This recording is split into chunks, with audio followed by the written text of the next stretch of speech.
Hey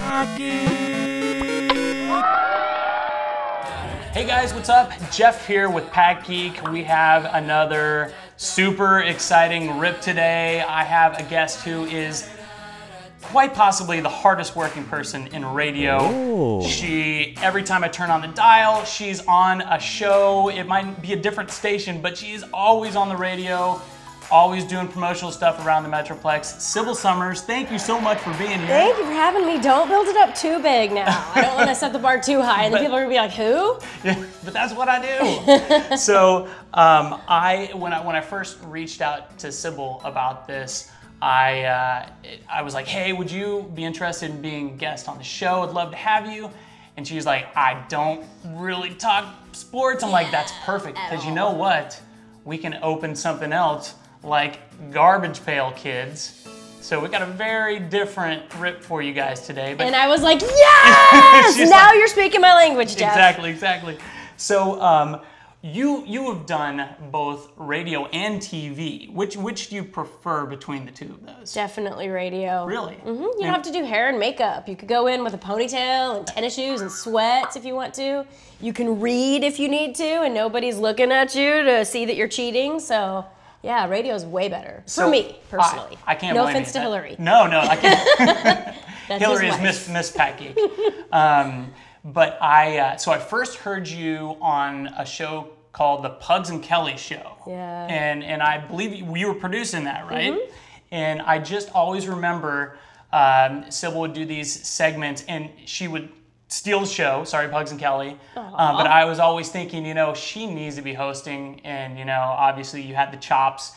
And I'm happy now you are like a full-time host and doing your thing. Man, that's exciting. Thank you to hear. It makes me happy to hear that. And it ages both of us that you referenced Pugs and Kelly. Well, okay, so today we're going to be opening, these are 1986 Series 3, I believe. And I'm not super well versed with Garbage Pail Kids. But again, they're from 86, Series 3, I believe. There are 5 stickers and 1 stick of gum in each pack. And Sybil, I was thinking we each have 3 packs to open. We could make this kind of a game. So if we go pack for pack, whoever pulls the grossest card from their pack wins that round.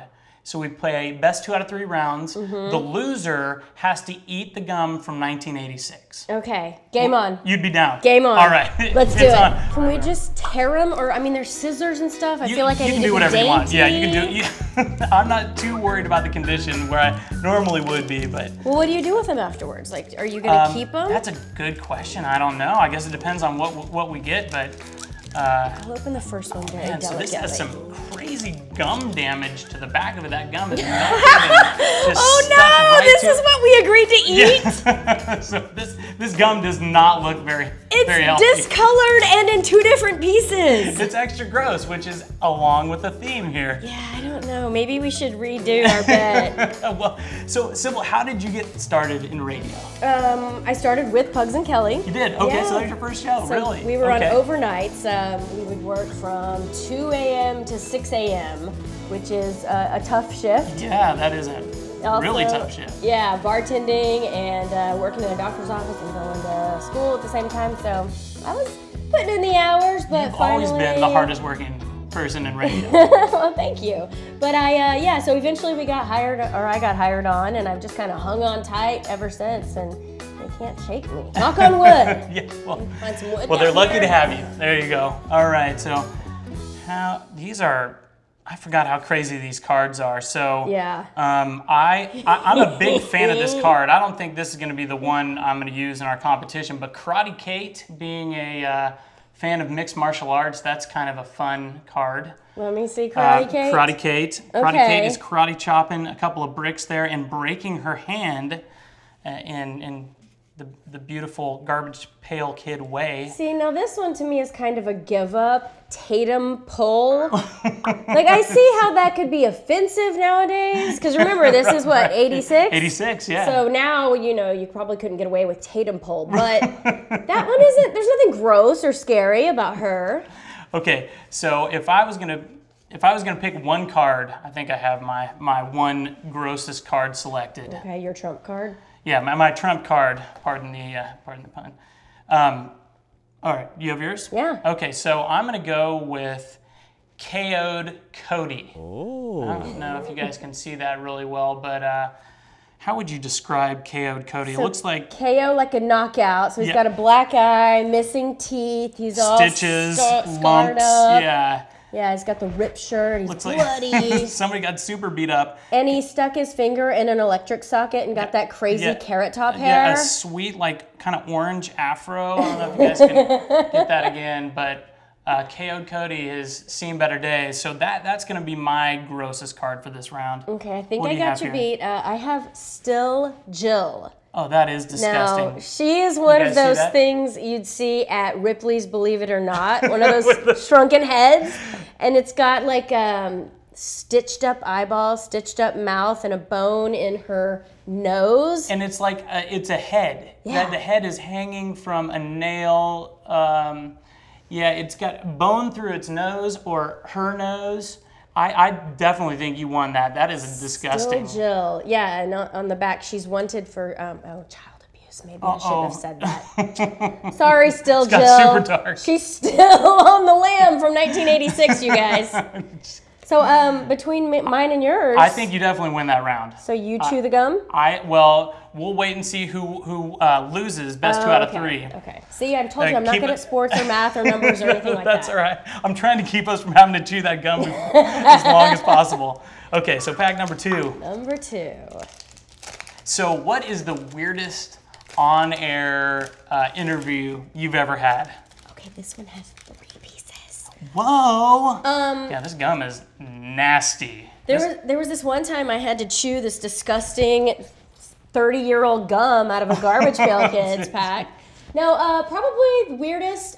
We've had Danica Patrick walk out of the studio before. Really? Because, yeah, she got offended. The race car driver? Mm-hmm. Well, can you tell us what offended her? I think it was sort of a joke about her being a woman in sports, and she didn't take it very well, and I don't remember all the details, I just remember she left. And then also, guy I love, Jim Gaffigan. Okay, yeah. Stand-up comedian? Yes, we left him waiting for way too long because back in the day when I was doing talk radio before I was doing music at Alt 103.7, we would have guests come in, and sometimes you get carried away. You're talking Garbage Pail Kids. You're having fun. Eating 30-year-old gum. Yes, and next thing you know, it's been 20 minutes, and your guest is still waiting. And me, as the producer, was like, "Hey, sorry. Would you like another cup of coffee?" Oh no, you were having to manage that too. Oh boy.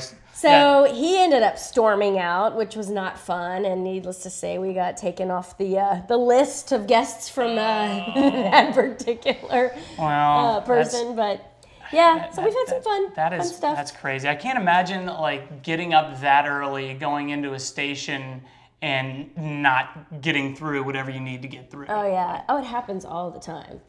All right, how's your second pack looking? Ooh, so far so good. Now here's a really famous one that I feel, this isn't my winner yet, but this is one that I feel like this is almost the epitome. Like this is the one that you see when you think of Garbage Pail Kids. This guy, U.S. Arnie, he's kind of like an Uncle Sam knockoff, but with a finger in the nose.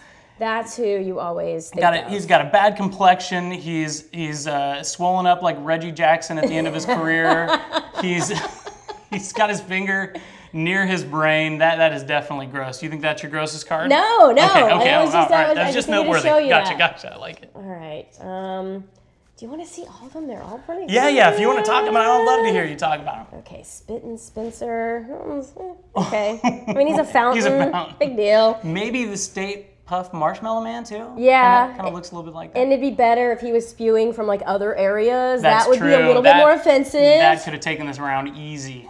Boring. Thick Vic. This one is kind of the thinker, but with the dunce cap on. Kind of a give up. Now these are going to be my 2, and I don't know which one to go with. All right. So first I'll say this Elvis impersonator, Les Vegas, and this is in the our favorite lounge singer in Vegas. That is for sure a real person somewhere in Vegas. You know it is. Yeah, this is obviously his later years when he was eating peanut butter banana sandwiches on toilets. But I think I might have my winner here. All right. You want to see her before you show us Yeah, yours? let's have it. That's what she said. This is Fishy Phyllis, and she's dressed like a mermaid, sitting on a sardine can. So it's not so much the visual, but if you could smell this right now. If it were scratch and sniff. Yes, that is where I think I get the win on this one, because no girl ever wants to be associated with fishy anything. I appreciate you pleading your case there. I can't argue. That's disgusting, and I'm happy she's not here in studio because that would be foul. And she's a pinup. I love it. Of course she is. So this is mine. He is Bustin' Dustin, and he's related to Kato, KO, or whatever that guy's name was. So he also lost like a UFC fight here, and he's bleeding out. I think are those missing teeth? Maybe they are. Yeah, and he's all pretzeled up, stitched up. He's got black eyes. He is wrapped like a pretzel. Somebody just tied this poor guy up. And that is about as gross as I can do, but I don't know that he outdoes the fishiness of Fishy Phyllis. Yeah. I think I'm gonna have to go with you on that one too. Okay. This is not looking good for me eating or not eating gum at this point. And by the way, you have a theme going. Yours are both like boxing match guys. Right. Like, they're getting beat up in the ring. Yeah. All right, so here we go. Final. Look how perfect your little stacks of trash are. Mine are just everywhere with gum. It's the OCD collector in me. It's still keeping it real here. I like that you call them collectors because I call them hoarders. No offense, everybody at PackGeek. And there is definitely a gray area there in between what is what. But I'm sure while I consider myself a collector, my wife would consider me a hoarder. Ooh. So all right. Oh boy. Oh man! I pulled a Las Vegas myself here. You did? Sure the same did. Guy? Yeah. He's got some weird distribution. All right. Oh, these are all these have great names but dumb pictures. So how do you think they thought these up? Like, how did this concept come about? I mean, I'm sure a lot of it came from, you would have a name of something and you would try to play off of it, like there was formaldehyde, and it was the head in a jar, you know, so you would have a word, formaldehyde, and you'd go, how can we turn this into something disturbing for kids to play with? Of course. So I think that's part of it. Or maybe things that were topical back in the day, like we had the Uncle Sam-ish kind of card. That's true.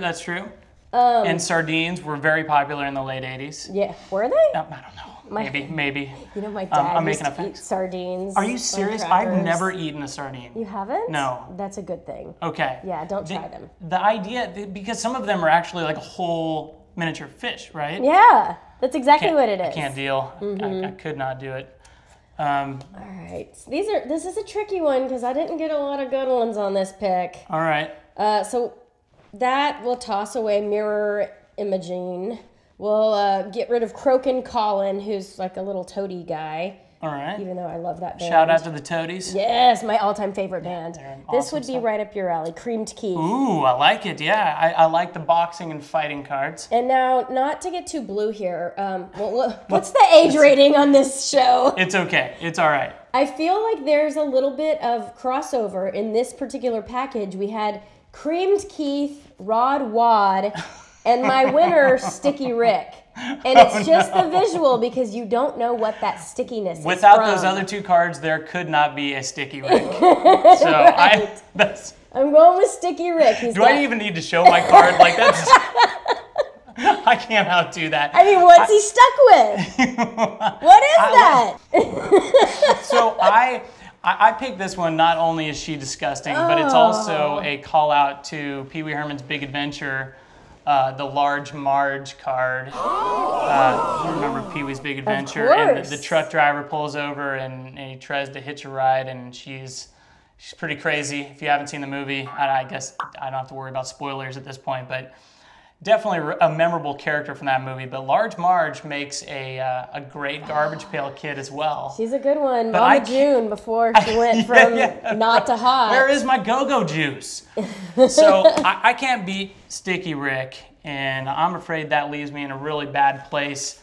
I'm going to let you decide which disgusting stick of gum I'm going to eat here out of these, but they all look pretty foul. But at least yours are all intact. Mine are all in pieces. Can I take my pieces and not have to eat one of Yes, but I'll go for it with you. So oh, you're in on this too. Okay. I want you to do that one because it looks like bologna. All right. It's got weird pink liver spots on it, and then the outside has almost a crust. So to me, that looks like the most disgusting. We are not just making this up. This thing looks like a burnt marshmallow in like a bad way. It's gross. It looks like what you would find on a surgical table afterwards. 32-year-old gum, and I don't know how many people out there. I can't encourage you to do this, but this is gonna be an interesting experiment one way or the other. So cheers. Oh, you're going with hot? Yeah, I went for a little piece. Oh, it's just dust. Yeah, it definitely disintegrates in your mouth. It's not even gum. Look at that. It doesn't stick together, like it just goes into dust. That's what happens after 30 years. Sybil, you've been awesome. Thank you. Don't swallow that gum. It's too late. Thank you very much for being a guest on the show. This is a blast. It'll be Sticky Rick before we know it. Guys, thank you for tuning in. This has been awesome. We'll see you next time. Hey guys, thanks for checking out another episode. Make sure to subscribe to PackGeek on YouTube. Also check us out on Twitter, Facebook, and Instagram. Thanks. PackGeek.